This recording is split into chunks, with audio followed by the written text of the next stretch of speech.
SCP-049 Object Class Euclid Special Containment Procedures SCP-049 is to be contained in a secure holding cell in Research Sector.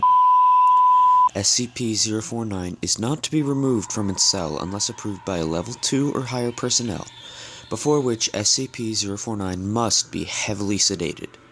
Even so, at such times, SCP-049 must be accompanied by 2 armed guards and guarded by an iron collar, secured to 2 iron poles 2 meters in length and held firmly by 2 Level 1 or higher personnel while in transit.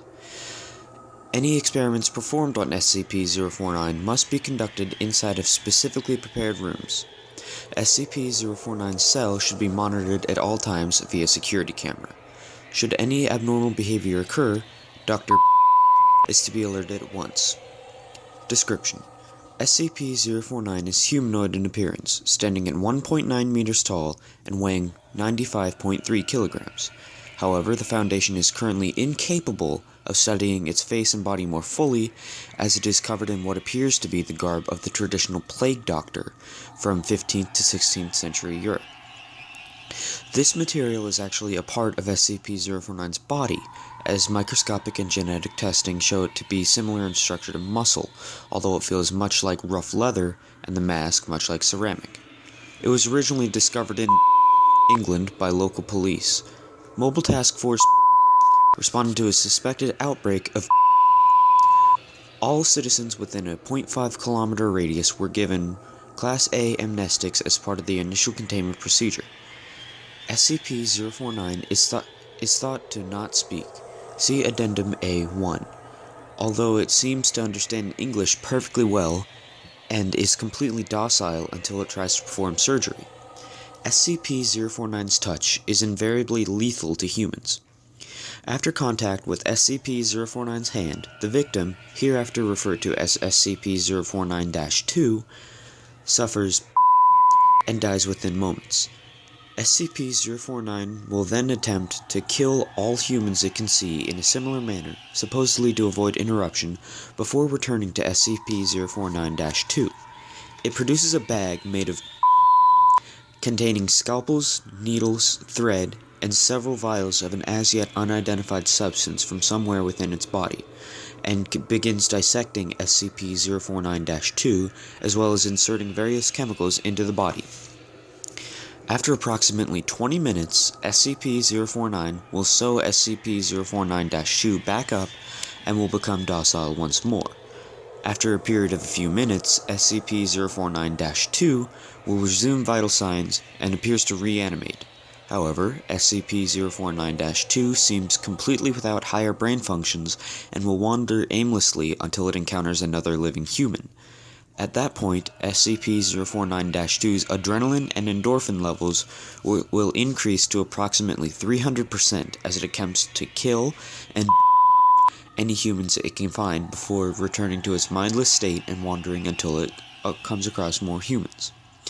At this stage, termination with extreme prejudice is allowed. Failure to enforce these protocols, except under testing scenarios, is punishable by termination. Detailed autopsies of SCP-049-2 have found several unusual substances along with usual substances in large amounts within the bodies, including. However, several have yet to be identified. Addendum A-1. SCP-049 spoke for the first time today, December 6, 2000, addressing Dr. A full account of the conversation is attached. Interviewed: SCP-049. Interviewer: Dr. Forward: SCP-049 randomly began speaking with no obvious provocation en route to a testing facility. Dr. was recording notes at the time on her handheld microphone. Irrelevant data has been omitted. What is this place?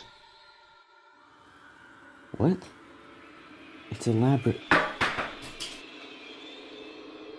A laboratory. It is quite marvelous. I now find it no wonder I've seen so few victims of the disease in here. Yeah. You see, I thought you incapable of speech. I'm somewhat startled that you, can. Oh yes, my good sir.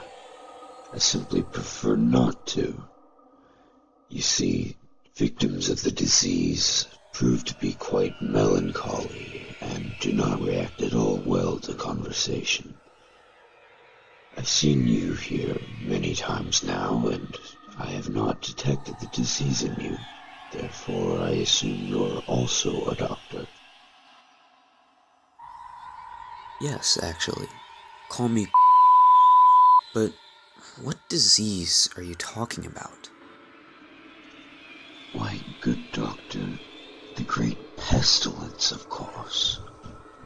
What else? Great pesti. Oh, the plague. Should have seen that coming. I can assure you, though, no one here is infected.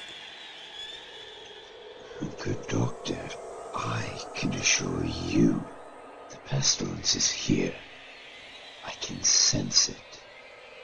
It is my duty in life to rid the world of it. My cure is most effective. Your cure?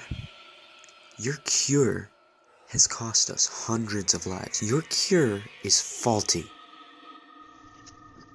Good doctor, my cure is most effective. SCP-049 lapsed once again into silence, and no further attempts to make it speak were effective.